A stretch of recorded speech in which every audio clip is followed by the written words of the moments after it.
castelo forte é o nosso Deus. Bom, então nós vamos iniciar, meus irmãos, hoje uma série de estudos na Confissão de Fé de Westminster.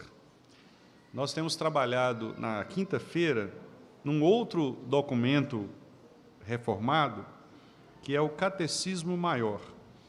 Os irmãos já sabem, né, porque eu disse aqui, mas não custa lembrar, porque o ensino é assim mesmo, né? O ensino é sempre repetitivo em alguns momentos, para que a gente possa gravar, né?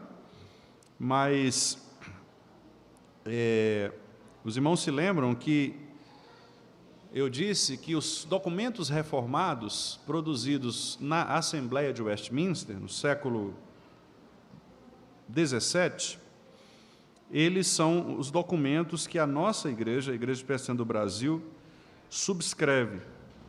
Ou seja, a Igreja Presbiteriana do Brasil ela tem como exposição doutrinária os chamados símbolos de fé. E esses símbolos de fé são exatamente aqueles que foram produzidos na Assembleia de Westminster. Eu vou apenas ler para os irmãos aqui a definição da nossa Constituição da Igreja Presbiteriana do Brasil. No capítulo 1º da nossa Constituição, o artigo 1º, que trata da natureza, do governo e dos fins da Igreja. A nossa Constituição diz assim: a Igreja Presbiteriana do Brasil é uma federação de igrejas locais que adota como única regra de fé e prática as Escrituras Sagradas do Velho e do Novo Testamentos e como sistema expositivo de doutrina e prática a sua confissão de fé e os catecismos maior e breve. Então, esta é a própria definição que a nossa Igreja Presbiteriana do Brasil dá a si mesma. Então, a Igreja Presbiteriana do Brasil é uma federação de igrejas locais e que adota como única regra de fé e prática as Escrituras Sagradas e como sistema de doutrina a confissão de fé e os catecismos maior e breve. Então, é muito importante nós frisarmos isto, meus irmãos, porque quando nós estudamos os nossos catecismos, nós temos de ter em mente que o que nós estamos fazendo, na verdade, é conhecendo aquilo que nós mesmos desejamos professar. Uma vez que você se torna membro da Igreja Presbiteriana do Brasil, você promete ser fiel à doutrina da Igreja Presbiteriana do Brasil. Então, é muito importante saber disso, para que ninguém esteja enganado em relação à doutrina que nós expomos e à doutrina que nós confessamos. Porque tudo que nós aprendemos aqui, na verdade, é exatamente aquilo que nós devemos crer.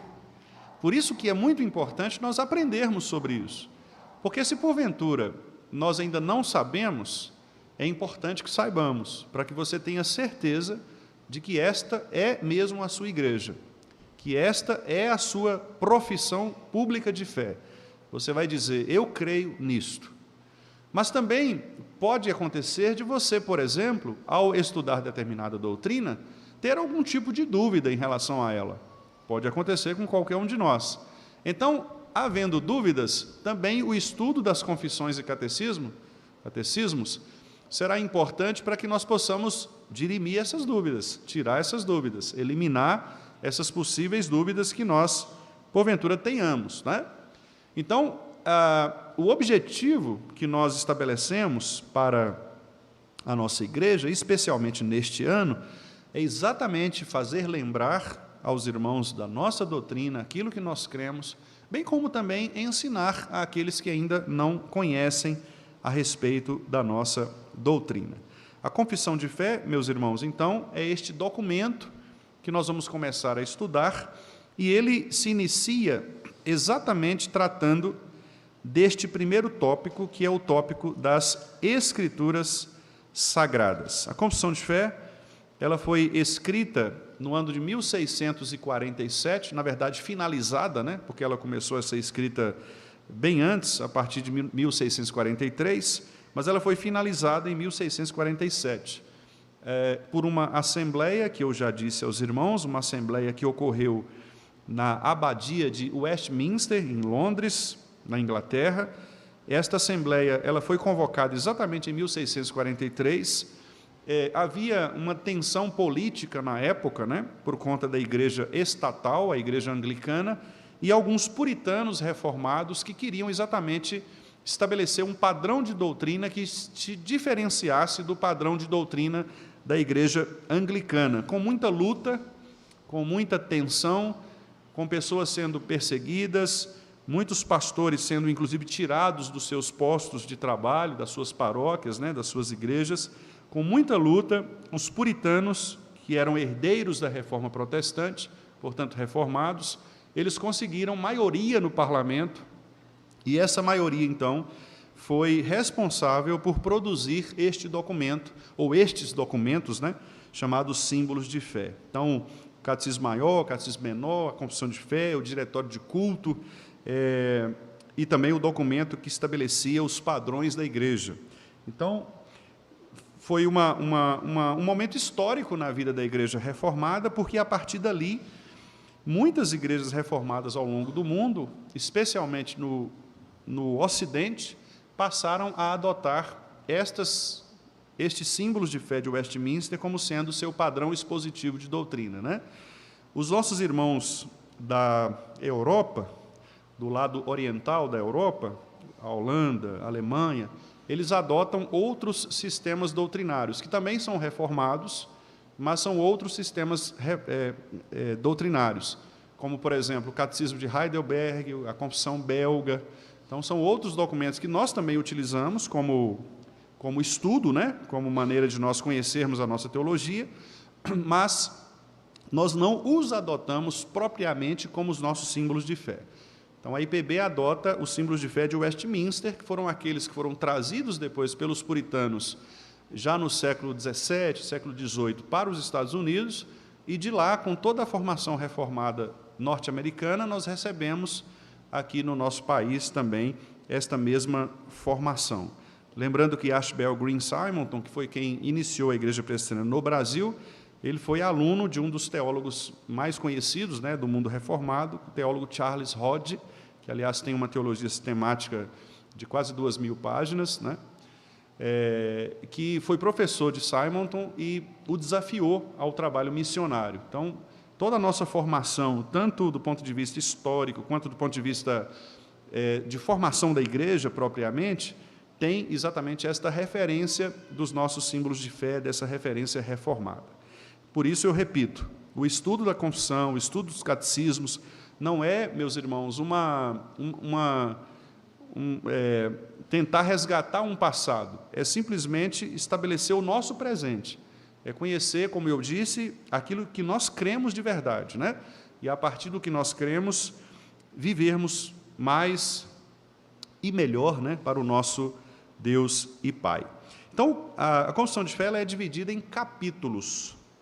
E o primeiro capítulo trata exatamente deste tema que os irmãos estão vendo projetado, que é da Escritura Sagrada. Eu coloquei ali as Escrituras Sagradas, porque é um título mais didático, né?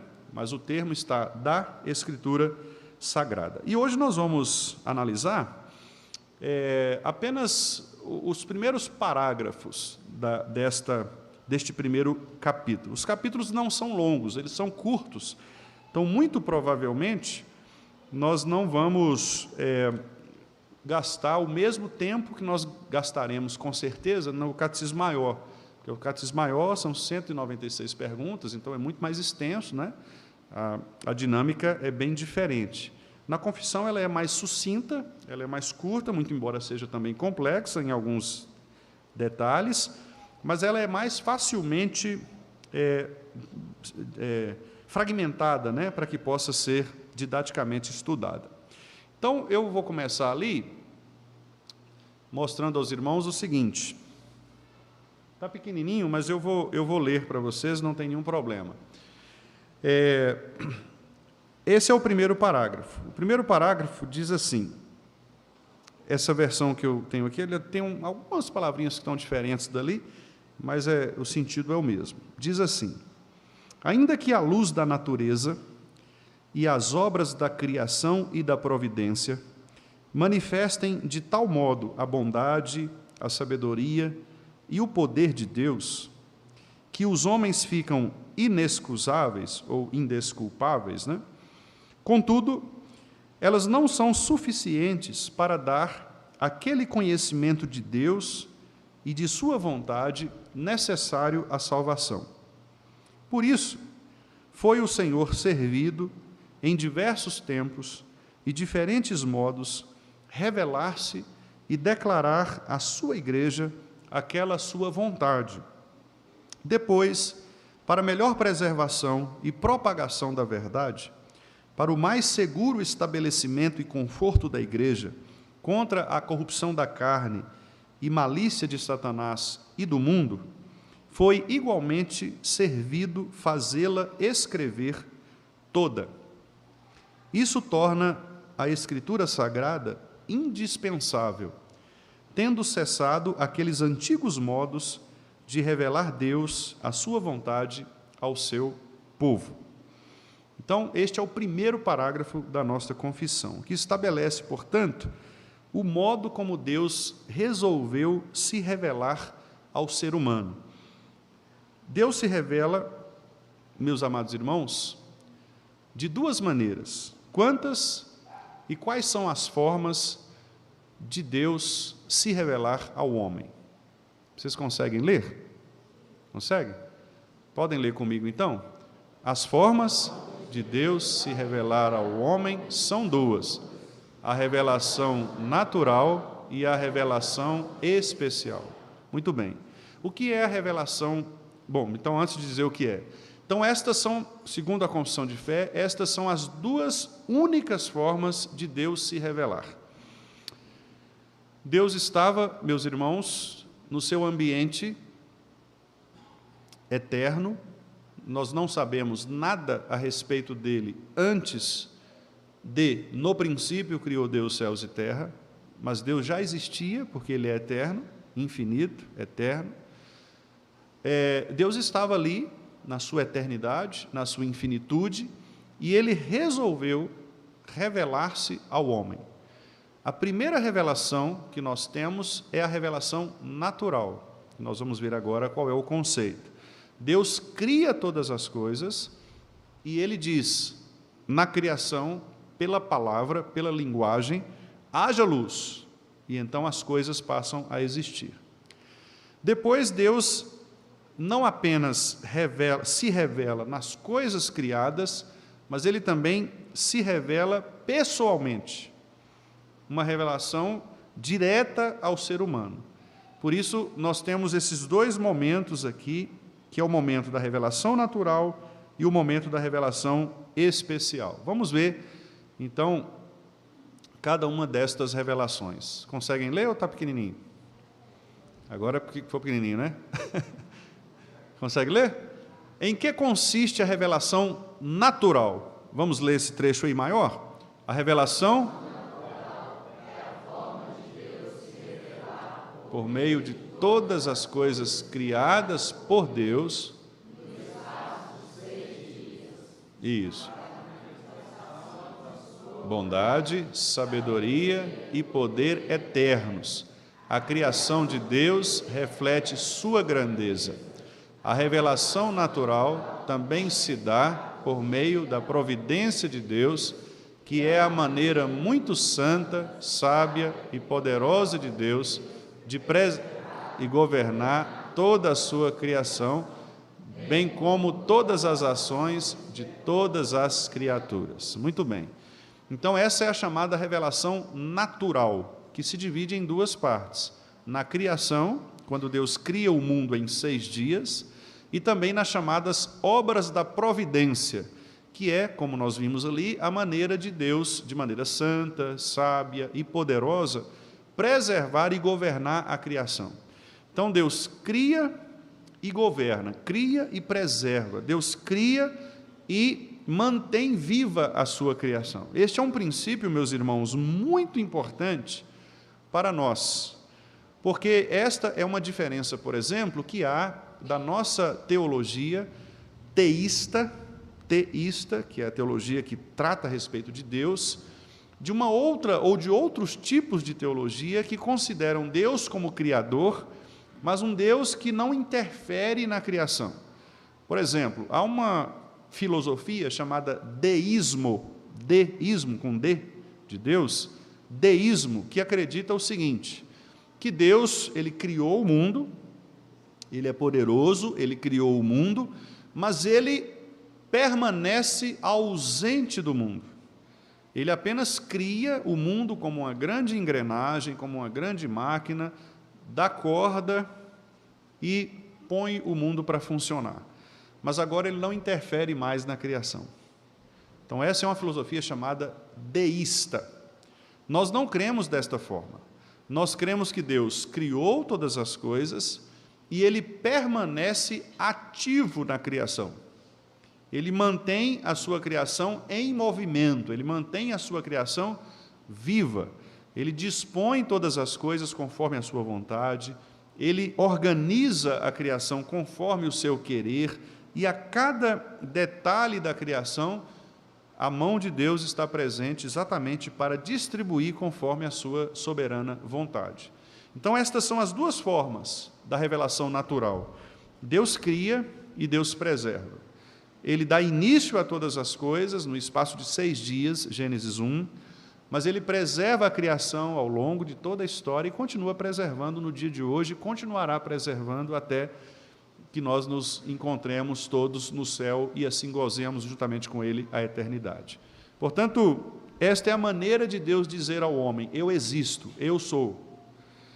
E esta maneira de Deus dizer ao homem que ele é, que ele existe, é uma maneira, como nós veremos, suficiente para dar ao homem a ideia de Deus, suficiente. Por isso, nenhum homem pode admitir a não existência de Deus, porque Deus claramente se manifesta nas obras da criação e nas obras da providência. Certo? Esse é um aspecto que nós vamos tratar em seguida. Antes, porém, nós vamos ler aqueles textos ali. Gênesis 1, de 1 a 31, nós não vamos precisar ler, porque é um texto extenso, né? Os irmãos conhecem, é o trecho inicial das Escrituras que trata da criação.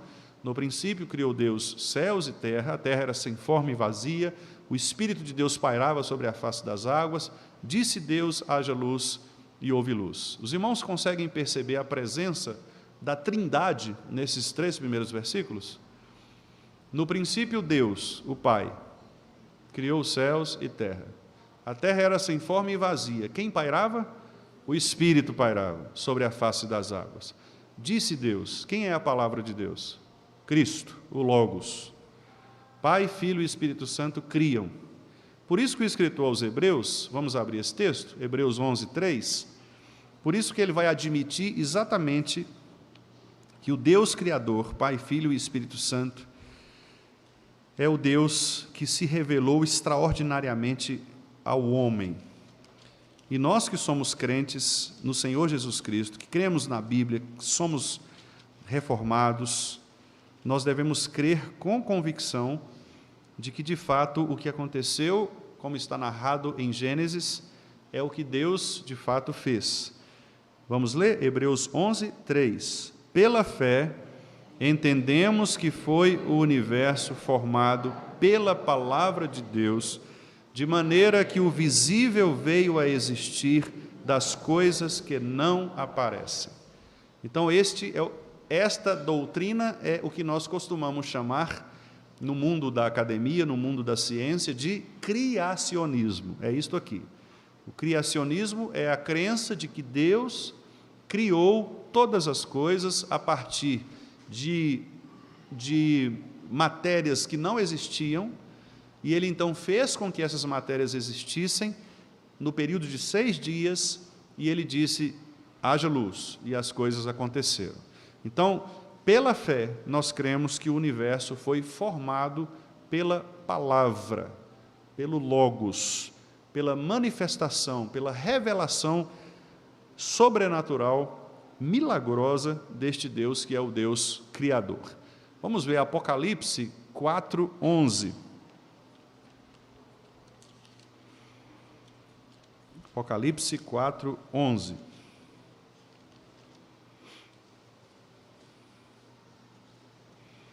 Este texto é belíssimo, meus irmãos. Quando a gente lê Apocalipse, a gente precisa ter em mente que o que João está vendo aqui somos nós. Vocês já pensaram nisso? Alguém já falou isso com vocês? Porque a visão de João é uma visão glorificada. João está antecipando a visão dos céus, da glória de Deus. Então, este cântico que nós vamos ler aqui agora é um cântico que nós já estamos cantando lá no futuro. Parece coisa de multiverso, né? De Vingadores, essas coisas assim, né? Mas nós estamos lá no futuro, João está nos vendo no futuro, certo? Nós estamos aqui ainda, nós não estamos lá, do ponto de vista corporal, físico, mas nós estamos presentes com o Senhor, correto? Que é a visão dos santos glorificados. Eles estão cantando no céu assim, vamos ler juntos? 4:11. Tu és digno, Senhor e Deus nosso, de receber a glória, a honra e o poder, porque todas as coisas tu criaste, sim, por causa da tua vontade vieram a existir e foram criadas. Crentes que são crentes de verdade não duvidam de que Deus criou o universo. Não duvidam. Eles creem pela fé que todas as coisas foram criadas pelo poder da palavra do Senhor. É isto que nós cremos, é isto que o crente crê, pela fé. Ele crê que Deus foi quem estabeleceu, criou todas as coisas pela palavra, pela sua vontade. Então, o que fez com que Deus dissesse haja luz e houvesse luz? A vontade de Deus, a vontade soberana de Deus. Esse foi o motor, foi aquilo que Aristóteles chamou de primeiro motor, né? O primeiro motor, a primeira ação, o primeiro faça-se, foi a vontade de Deus. É aquilo que brota em Deus e que faz com que Ele queira se revelar. Se Deus não quisesse se revelar, nós não existiríamos, nós não saberíamos absolutamente de nada, não haveria mundo. Só há mundo e só há seres humanos e só há compreensão de Deus porque Deus, pela sua soberana vontade, quis revelar-se ao homem. Vamos ver o outro texto, Salmo 33:6. Salmo 33:6.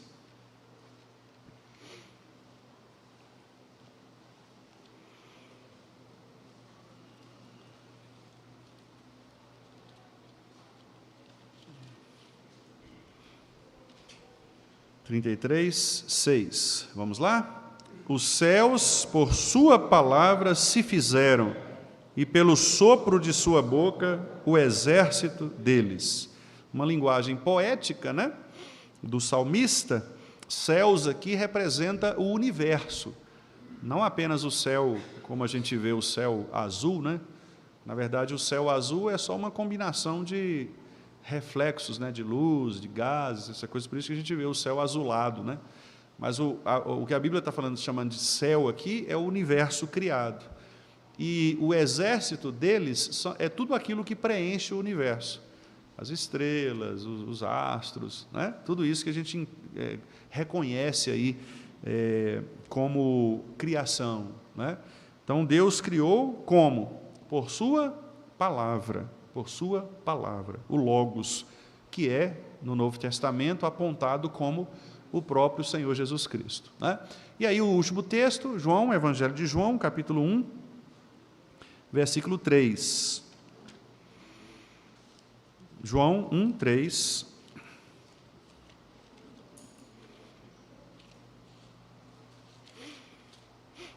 Vamos lá? Todas as coisas foram feitas por intermédio dele, e sem ele, nada do que foi feito se fez. Ele quem? Cristo, o Verbo, a palavra. O Verbo, portanto, é o mais importante de toda a história, né? Os meninos estão rindo atrás ali, porque eu contei para eles ontem uma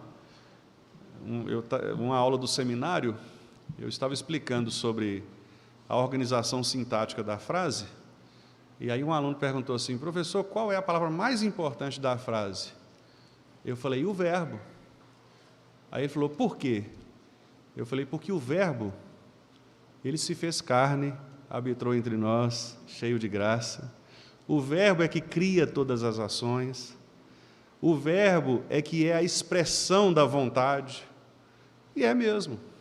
Se você diz assim: Ronaldo correu, é a ação que Ronaldo fez. É a vida, a expressão da ação, da atitude. Sem o verbo, nada nós podemos fazer. Então, se quer aprender língua portuguesa, aprenda um verbo. O verbo é o centro de tudo, né? E é mesmo. E Deus é o dono da língua, vocês sabem, né? Porque foi Ele quem disse, em primeiro lugar, haja luz. Então, ninguém pode aprender língua, seja inglês, seja português, seja hebraico, seja grego, sem pensar no verbo divino, porque é Ele quem se expressa, né? Então, começa tudo por aí. Deus está presente em tudo, né? Inclusive na linguagem, na matemática, na química. Não tentem separar Deus dessas coisas, porque dá problema, né? Deus é dono de tudo, da geometria. Foi Ele quem criou todas essas coisas. Então, o verbo, Ele fez. Sem Ele, nada existiu.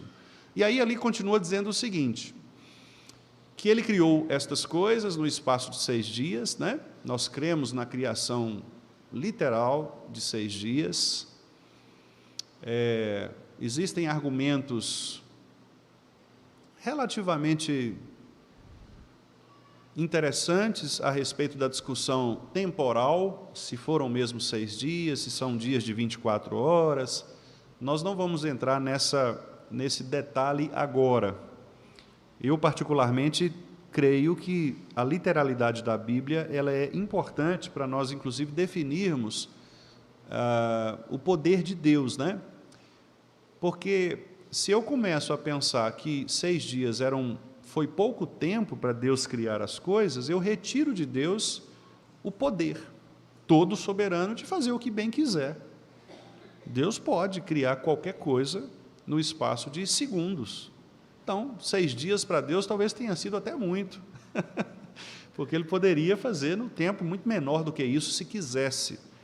Eu penso que Ele fez em 6 dias exatamente para determinar depois uma teologia que diga respeito ao dia santo, ao 7º dia, o dia do Senhor, o sábado, que nós vamos tratar quando chegarmos lá no mandamento, né, na análise do 4º mandamento. Então, eu creio mesmo na literalidade de 6 dias, na literalidade de 24 horas, embora eu reconheça que haja espaço para reflexão de nós pensarmos um pouco a respeito disso, mas não acho que nós devamos ficar especulando, né? Se esses 6 dias foram eras, foram espaços de muitos anos. Não, creiamos no que a Bíblia diz, né? O escritor aos Hebreus diz: pela fé nós entendemos que o universo foi criado pela palavra de Deus. Então, a nossa fé nos faz crer que, de fato, a percepção que Moisés teve, inspirado pelo Espírito Santo, de que Deus criou em 6 dias literais, de fato, ela é uma percepção guiada pelo próprio Espírito do Senhor. Então, não nos cabe ficar duvidando, especulando a respeito disso, tentando colocar teoria evolucionista ou outra coisa, porventura, né, aconteça aí nessa discussão de Gênesis 1. Não, acho que é improdutiva e talvez beire até a própria impiedade se nós começarmos a fazer esse tipo de especulação. Deus criou em 6 dias, e lá diz o seguinte: para manifestação de sua bondade, sabedoria e poder eternos. Paulo diz isso lá em Romanos. Paulo diz que Deus criou exatamente para que estas virtudes dele, né, especialmente sabedoria, poder e bondade, fossem apresentadas ao ser humano. Vamos ver aqui esse trecho, lá em Romanos.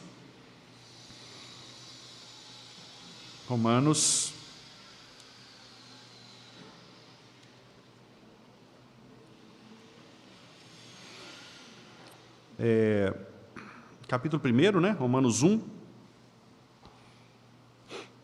versículos... Só o versículo 20, por enquanto. Romanos 1, versículo 20. Vamos ler juntos? Porque os atributos invisíveis de Deus, assim o seu eterno poder, como também a sua própria divindade, claramente se reconhecem desde o princípio do mundo, sendo percebidos por meio das coisas que foram criadas. Até aí, né? Então, por meio das coisas que foram criadas, por meio da criação, claramente nós devemos reconhecer a divindade do Senhor, o seu eterno poder. Esses atributos que Paulo chama de invisíveis, que são estes aí, bondade, sabedoria, são coisas que nós não vemos do ponto de vista físico, né, material, mas elas estão presentes no ser de Deus. A criação de Deus reflete sua grandeza. Salmo 19, vamos abrir lá? Os irmãos conhecem bem esse salmo, mas é sempre bom a gente relembrar, né, as palavras do nosso Deus por meio do salmista Davi. O Salmo 19 ele é dividido exatamente nas duas revelações, natural e especial. A primeira parte, até o versículo 6, trata da revelação natural, que é esta que nós estamos falando. E depois, a partir do versículo 7, ele vai falar da especial, que é o que nós falaremos na sequência. Vamos ler aí, de 1 a 6? Salmo 19. Os céus proclamam a glória de Deus e o firmamento anuncia as obras das suas mãos. Um dia discursa a outro dia e uma noite revela conhecimento a outra noite. Não há linguagem, nem há palavras, e deles não se ouve nenhum som. No entanto, por toda a terra se faz ouvir a sua voz e as suas palavras até aos confins do mundo. Aí pôs uma tenda para o sol, o qual, como noivo que sai dos seus aposentos, se regozija como herói a percorrer o seu caminho. Principia numa extremidade dos céus e até a outra vai o seu percurso, e nada refoge ao seu calor. Davi faz novamente, né, por meio de uma linguagem poética, um elogio à criação do Senhor. Os céus, eu já falei, né, céus aqui representa todo o universo, né, criado. Os céus, eles anunciam a glória de Deus. O firmamento, que é o que nós vemos, né, anuncia o teto, vamos dizer assim, o teto do céu, né, o firmamento, ele anuncia as obras das mãos do Senhor. O dia e a noite, a divisão dos períodos de tempo, né, dia e noite, tudo isso revela também o conhecimento de Deus. Esta criação, embora ela não fale, ela não emita um som que seja inteligível pelas pessoas, mas, ao mesmo tempo, ela se faz ouvir, né? Então, você não ouve um monte conversar, você não ouve um rio conversar, mas a própria organização, a harmonia da criação, ela nos fala coisas, né? Então, quando os pássaros cantam, quando o rio, você ouve o barulho das águas, quando você ouve o barulho do vento, quando você está num lugar mais alto e você tem o reverberado som pelas montanhas, né? Tudo isso são palavras, são maneiras de Deus dizer: eu estou aqui, eu existo, eu estou aqui, eu criei todas essas coisas. Não há razão para se duvidar de que um ser inteligente, pessoal, tenha criado todas essas coisas, né? E aí Davi encerra, talvez apontando aqui para o maior de todos os astros, né? A criação espetacular do sol. Davi entende aqui que o sol é a manifestação maior da clareza de Deus, do brilho de Deus, da glória de Deus, né? Por isso ele compara o sol aqui com o noivo, a tenda que é montada para o casamento, e o noivo sai dos seus aposentos, né, para percorrer como herói o seu caminho até se encontrar com a sua noiva e ali celebrarem juntos esta união maravilhosa. O sol, portanto, é esta maneira de Deus dizer: eu estou aqui, né? Eu estou aqui, eu sou esse brilho, eu sou esse calor, eu sou essa manifestação incomparável de glória, de poder, né? E Davi entendia, quando ele olhava para a criação, ele via, né, essa manifestação divina ali. Então, Deus manifesta a sua bondade, sua grandeza, Deus manifesta a sua sabedoria, seu poder, por meio da criação. E ali também, meus irmãos, eu digo que a revelação natural, ela também se dá por meio da providência, que é então o outro aspecto, que é exatamente o que nós falamos, né? A maneira de Deus governar todas as coisas, de maneira sábia, de maneira santa, de maneira poderosa. Deus, então, não criou o mundo e o abandonou, muito pelo contrário, Ele cria o mundo e Ele se relaciona com o mundo, toda hora, todos os dias. Nenhum pardal cai se não for da vontade do Senhor. Os fios de cabelo da nossa cabeça estão contados. Então, Deus está interferindo na criação, né? E esse é um princípio, como eu disse para vocês, extremamente importante, porque ele combate muitas das filosofias que são filosofias heréticas e anticristãs, né? Por exemplo, eu citei aqui o caso do deísmo, que é aquela crença de que Deus criou e nunca mais voltou a conversar com o mundo. Existem também os chamados existencialistas, né, que são filósofos do final do século XIX, e eles também negam essa interferência divina na criação. Alguns até, de certo modo, admitem um Deus, mas eles dizem, olha, se há um Deus, Deus não interfere. Há uma obra muito conhecida, muito famosa, de um filósofo muito famoso, francês, chamado Jean-Paul Sartre. Ele, proferindo uma palestra numa das universidades francesas, ele foi perguntado sobre o porquê que ele não acreditava em Deus, ou se o existencialismo era uma forma de negar Deus, e a resposta dele foi a seguinte, falou, olha, eu não vou entrar nessa discussão se Deus existe ou não, mas de uma coisa eu tenho certeza, se ele existe, ele não interfere na minha vida, não interfere na realidade das pessoas, ou seja, para mim, Sartre pensava assim, é indiferente Deus existir, né? Então, esse pensamento é um pensamento antibíblico, um pensamento anticristão, porque para os cristãos, Deus interfere diretamente na criação, Ele está em todo lugar, não é? Ele preenche, exatamente pelo fato de Ele ser onipresente, Ele está presente em todo lugar, Ele preenche todas as coisas. Então, nós não somos da crença deísta, nós não somos da crença existencialista, nós cremos que Deus ele criou o mundo e Ele está presente no mundo, governando o mundo pelo seu poder, pela sua sabedoria, pela sua santidade, pela sua pureza. Todos os atributos de Deus estão envolvidos nesta relação de manter o mundo vivo. Se o mundo está vivo ainda, é porque Deus está presente nele. Se nós podemos respirar, é porque Deus ainda interfere neste mundo. Se Deus se ausentar por um segundo sequer, tudo acaba, porque a vida é o próprio Deus. Eu sou o caminho, a verdade e a vida. Não há vida, portanto, fora de Cristo. Não há vida fora de Deus. Quando a vida, se Deus retirar do homem um segundo sequer, o homem, tudo acaba, toda a criação perece. Então, se nós existimos, se as coisas existem, é porque Deus ainda preserva o seu fôlego de vida sobre toda a criação. Então, estes são chamados atos da providência.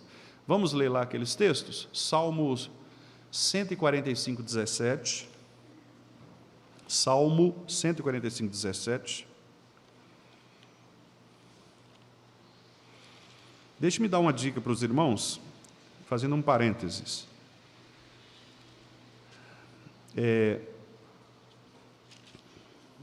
O livro de Salmos é uma coletânea. Cada salmo é uma poesia independente. Então, quando os irmãos forem se referir a um salmo especificamente, use sempre no singular. Salmo 147, Salmo 23, certo? Porque cada salmo é um só. É como se você falasse hino 110, hino 47, entendeu?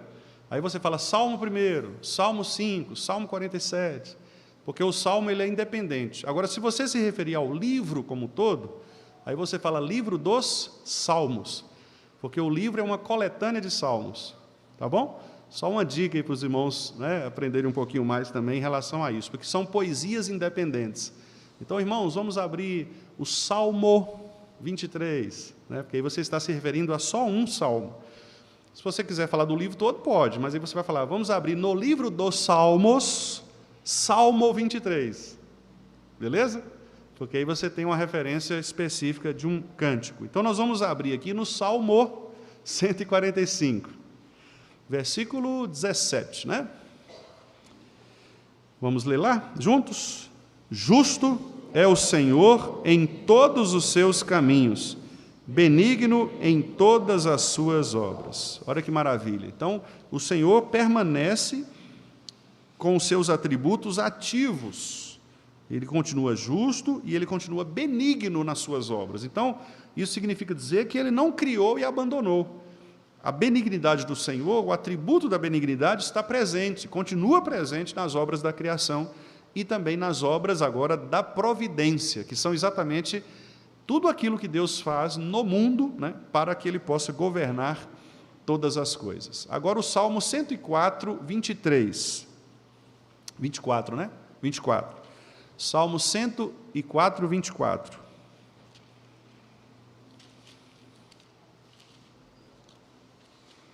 Salmo 104, 24. Olha como o salmista ele expressa, né, com alegria as obras criadas por Deus e a maneira como Deus as dirige, né? Vamos lá? Que variedade, Senhor, nas tuas obras! Todas com sabedoria as fizeste. Cheia está a terra das tuas riquezas. Está vendo? Cheia está a terra das suas riquezas. A ideia aqui é que Deus, ele continua alimentando a criação com o seu poder, com a sua riqueza, né, que é o termo que o salmista utiliza aqui. Hebreus 1:3, né, nós já lemos. Aliás, não, nós lemos o 11, né? Hebreus 1, vamos lá então. Hebreus 1:3. Esse trecho de Hebreus 1, de 1 a 4, ele é importantíssimo para a nossa teologia cristocêntrica, né? Porque aqui o escritor aos Hebreus, ele tem o objetivo de demonstrar para o público judaico que Jesus ele é superior à revelação do Antigo Testamento.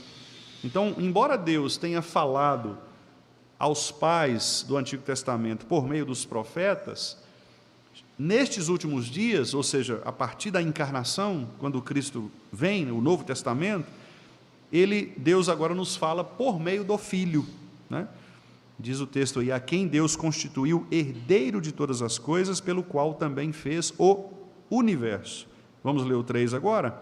Ele, que é o resplendor da glória e a expressão exata do seu ser, sustentando todas as coisas pela palavra do seu poder, depois de ter feito a purificação dos pecados, assentou-se à direita de Deus, da majestade, nas alturas, né? À direita da majestade nas alturas. Então, olha só, o destaque aqui é, primeiro, ele cria todas as coisas, né? Versículo 2, pelo qual também fez o universo. Ele é a expressão exata do ser de Deus, então Cristo é Deus, e ele agora, esse é o que a gente vai sublinhar aí, sustentando todas as coisas pela palavra do seu poder. Então observe que ele não apenas criou, ele permanece sustentando. E veja que o verbo aí estando no gerúndio, né, que é o ando, dá a ideia de continuidade. Ele está sustentando ao longo do tempo. Ele não sustentou no passado, ele está sustentando, é uma frequência. Ele continua presente, ele continua articulando sua criação. Então, isto é a obra da providência do Senhor. Vamos ler de novo ali o Salmo, né? Agora o 103. Salmo 103, 19. Salmo 103, 19.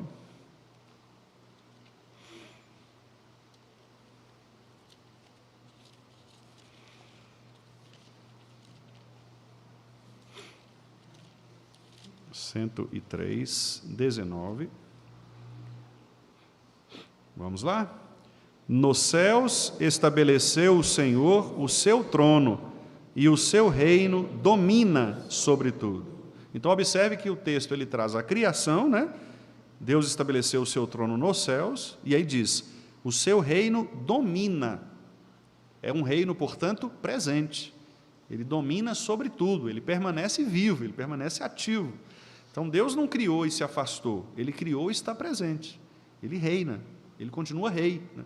Ele continua sustentando a sua criação. E, finalmente, irmãos, Mateus 10, 29 e 30. Mateus 10, 29 e 30.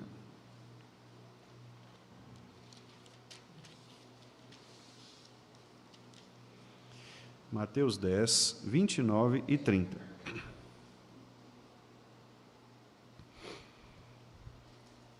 Vamos lá?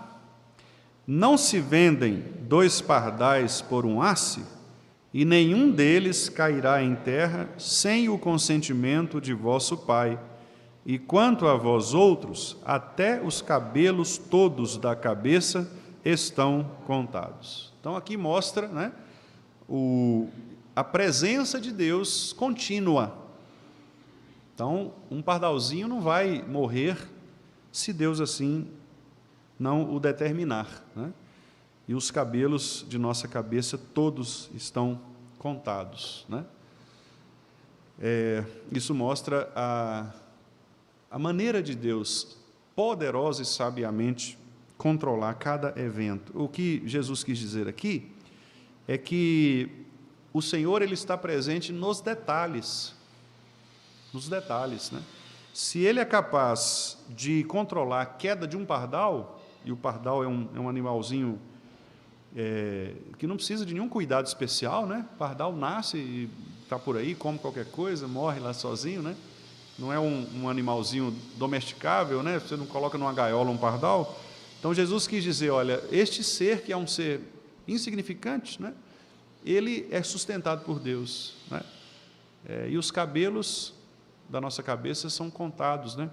Deus determina detalhes mínimos. Então, Jesus quis dizer que Deus está presente em qualquer detalhe, em qualquer situação, né?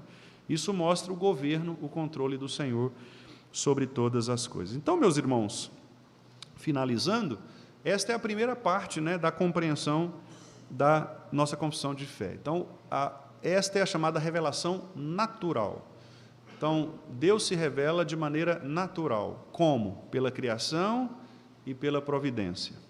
Na criação, ele demonstrando todo o seu poder de criar, pela sua vontade, o universo, o ser humano, todas as coisas.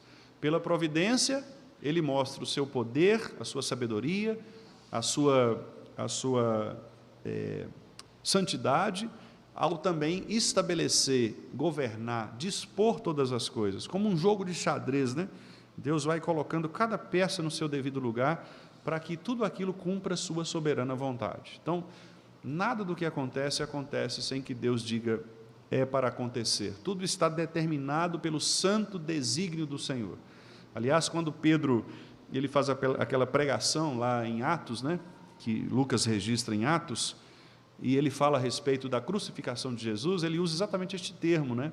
Ele diz assim, vocês entregaram Jesus para ser morto de acordo com a pré-determinação de Deus, né? Então, isso indica que Deus controla até os atos maus das pessoas. Nós vamos estudar sobre isso quando a gente for estudar o tema da providência de Deus, que é um assunto extraordinário, extraordinário. É quando a gente vai perceber como que Deus governa estas coisas que nós, por exemplo, às vezes consideramos como coisas que acontecem por acaso, né? Então, acontece um acidente, né? Cai um barranco, desbarranca ali, pessoas morrem, acontece um tsunami. Quer dizer, como que Deus está controlando essas coisas, né? E Deus está presente nessas coisas. Então, quando a gente for analisar o capítulo da providência de Deus, nós vamos trabalhar isso. Como que Deus exerce, né, os atos da sua providência. Neste momento, nós estamos introduzindo estas formas de revelação. E eu quero encerrar este tópico da revelação, deixa-me ver aqui se está no próximo. Sim. A pergunta, eu vou voltar no domingo que vem, se Deus quiser, na revelação especial, mas eu quero finalizar agora com esta pergunta aqui. A revelação natural, ela é suficiente para salvar o homem? Então, esta é uma pergunta importantíssima, porque para algumas pessoas, bastaria ou basta que uma pessoa conheça Deus, né, a partir das coisas criadas, e isso então seria suficiente para que a pessoa possa conhecer Deus e ser salvo. Entretanto, o que nós aprendemos na nossa confissão de fé, e na palavra de Deus, obviamente, né, é que esta revelação natural ela não é suficiente para salvar o homem.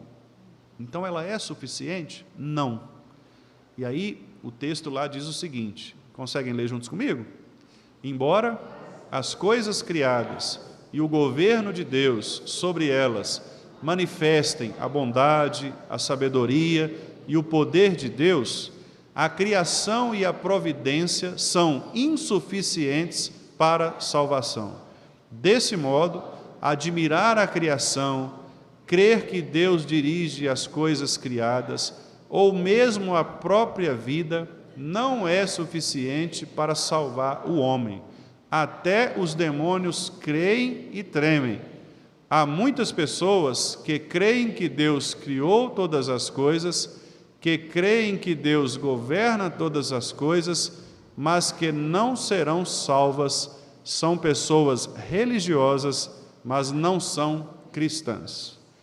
Então, nós vamos tratar desse tópico também com mais cuidado, porque nós veremos que um dos tipos de fé é essa fé que aparece aí em Tiago, capítulo 2, versículo 19. Vamos abrir lá para a gente finalizar com essa pergunta, com essa indagação, né, a respeito da fé. Tiago 2, 19.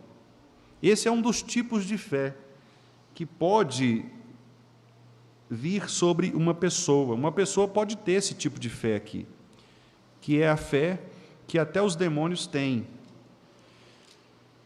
Vamos ler o 18 e o 19, meus irmãos? Tiago 2, 18 e 19. Vamos lá? Mas alguém dirá, tu tens fé e eu tenho obras. Mostra-me essa tua fé sem as obras, e eu, com as obras, te mostrarei a minha fé. Crês tu que Deus é um só? Fazes bem. Até os demônios creem e tremem. Muito interessante isso, né? O que mostra que não é qualquer tipo de fé que salva. Se você fizer uma pesquisa na rua aí, e se você chegar para as pessoas e disser assim, olha, você crê em Deus? No Brasil, é quase impossível você encontrar uma pessoa que diz, não, eu não acredito em Deus. Vai aparecer, né? Existem alguns que dizem assim, mas na população em geral, é praticamente impossível. Qualquer pessoa que você perguntar se você acredita em Deus, ela vai falar, eu acredito. Você acredita em Jesus? Acredito. Você acredita que Jesus ele morreu pelos seus pecados? Acredito. Muitas pessoas vão falar isso. E aí nós, às vezes, podemos achar que isso é suficiente para salvar, mas não é. Essa fé que essa pessoa está demonstrando é uma fé apenas em razão desta criação e da providência. Como ela vê a presença de Deus na natureza, na criação, e como ela percebe Deus agindo na própria vida dela, ela fala, eu creio em Deus. Alguns chegam a dizer assim, olha, minha fé é muito grande. Pastor, minha fé é grande demais. Eu já visitei pessoas assim, né? Não, quem está com Deus não cai, né? Minha fé é muito grande, eu tenho uma fé. Essa fé, meus irmãos, ela não é suficiente para salvar. E nós vamos explicar o porquê, quando a gente voltar exatamente no tópico anterior, né? Falando ali da revelação especial, que nós, com a graça de Deus, veremos no próximo domingo, ok? Então, ficamos por aqui, na primeira maneira de Deus se revelar ao homem, naturalmente, pela criação e pelos atos da providência. Isso é suficiente para que nós possamos dar glórias a Deus. Porque quando você olha para a criação, você tem que glorificar o Senhor. Por isso que o Salmo 150, 149, 150, né, os últimos salmos ali, eles dizem exatamente isso. Todo ser que respira, louve ao Senhor. Por quê? Porque a criação, ela deve exaltar o seu Criador. Então, todos nós, sendo cristãos ou não, todo ser humano deveria glorificar a Deus pelas obras da criação. Todo ser humano. E é por isso, inclusive, que os seres humanos, não sendo cristãos, tentam fazer isso. O grande problema é que eles fazem isto pelo caminho errado. Por que vocês acham que um índio, ele pega um pedaço de pau e adora aquele pedaço de pau? Exatamente pelo fato de que ele quer adorar um Deus, ele quer adorar o Deus Criador. Mas o grande problema é que ele erra. E ele adora a criatura no lugar do Criador. E aí ele se torna idólatra. E sendo idólatra, ele se torna culpado, né, de rejeitar o verdadeiro Deus. Primeiro e segundo mandamentos. Então, a criação é suficiente para que o homem possa adorar, mas ela não é suficiente para salvar o homem. E com a graça de Deus, domingo que vem nós vamos ver sobre isso. Nenhum de vocês vai faltar, eu tenho certeza disso, né? Para que todos possamos aprender e, com a graça de Deus, vamos encaminhar aí esse estudo. Alguma pergunta, meus irmãos? Irmão Josué. Ah, sim, excelente pergunta, viu, irmão Josué? Ele perguntou o seguinte: se os 6 dias lá são 6 dias mesmo, porque lá em Pedro, né, tem aquela referência que Pedro diz assim, que um ano para Deus são como um dia, são como 1000 anos, né? E 1000 anos como um dia. Então, ali em Pedro dá a ideia de que Deus ele não está preso ao tempo. Então, isso poderia sugerir que os 6 dias lá não são necessariamente 6 dias, né? Boa pergunta, viu, irmão Josué? Eu entendo, irmão Josué, o seguinte, como eu disse aos irmãos, né, no início, eu entendo que o Espírito Santo do Senhor, ao revelar as Escrituras para Moisés, o Espírito Santo de Deus, penso eu, não revelaria um mistério em relação a isso. Porque quando a gente lê a criação, a gente percebe que toda a narrativa da criação ela é muito clara em todos os detalhes. Tanto isso é verdade que o próprio texto ele detalha cada dia. Então ele diz, por exemplo, manhã e tarde de cada dia. Deus criou o segundo dia, manhã e tarde. Então eu penso que o Senhor foi muito cuidadoso para expressar esta criação no espaço de um dia mesmo, um dia de 24 horas, né? No caso de Pedro, ali, a ideia de Pedro ali, o que ele está querendo dizer é que Deus ele não está preso ao nosso tempo. Então, por exemplo, Abraão é um exemplo disso. Abraão ele já tinha quase 100 anos de idade, Sara também já estava bem idosa, 90 anos, e Deus fez com que eles concebessem um filho. Então, é nesse sentido que um dia é 1000 anos e 1000 anos um dia, ou seja, Deus não está preso à questão da temporalidade humana. Se ele quiser, por exemplo, fazer com que um casal de 90 anos de idade tenha filhos, ele vai fazer, porque ele não está preso às questões naturais. Deus ele pode ultrapassar estas coisas, porque ele é o dono do tempo, né? Ele não está preso ao tempo. Então, nós podemos, por exemplo, crer no fato de que Deus ele age de acordo com a vontade dele. Então, o que são 10 anos para Deus? Para nós pode ser muito tempo, mas para Deus não é nada. Então, 10 anos para Deus é o suficiente para Ele resolver, vamos dizer assim, o seu plano eterno, né? Então, é nesse sentido, tá bom, meu irmão?